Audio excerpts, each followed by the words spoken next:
kó ojúmọ́ ẹ̀ olólùfẹ́ mi hàn ṣe dáadáa ni èèyàn obìnrin kan ní mọ̀ pa mí hookup lájọ ni mo máa ń gbé yíǹgẹ̀tì bẹ́ẹ̀ ni ok mo mọ̀ text ẹ̀ lórí WhatsApp lónìí hello alpha ìwà bá mi lé màá fún ọ ní 10k short time ni mi gbé hookup overnight nǹkan èyí mi gbé hookup overnight kẹ́mọ̀ yà á dákú súlé ọ̀nà nǹkan máa wíkọ́ ọ̀nà wọn á jẹ́ wẹ́ẹ̀ mọ̀ kọ́ bá gbọ́mọ kọ́ dákú súlé rẹ̀ ẹ̀rùn wo sọ àmúsọ oko rẹ̀ kò tí ì lè é láàárọ̀ káàárọ̀ wọ̀jọ̀lọ̀ oko rẹ̀ kò fẹ́ múlẹ́rì ẹ̀pọ̀n rẹ̀ nù láàgbénu dẹ̀yàn kọ́ ló bá bò múra èèyàn ọlọ́pàá fẹ́ bá nìyẹn mọ́ òun lè jẹ́ mi gbé overnight o because wẹ́ẹ̀ mọ̀ bóyá ọ̀nìkan ní hypertension tẹ́lẹ̀ àbí ọ̀nìkan ní heart attack kò á ṣe wẹ́jẹ́ súlé rẹ̀ ibi tó àgbé sí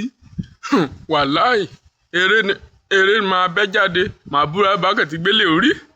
màá bọ́ búra sí ni mo bọ̀ rẹ̀ bọ̀ wí ọpẹ́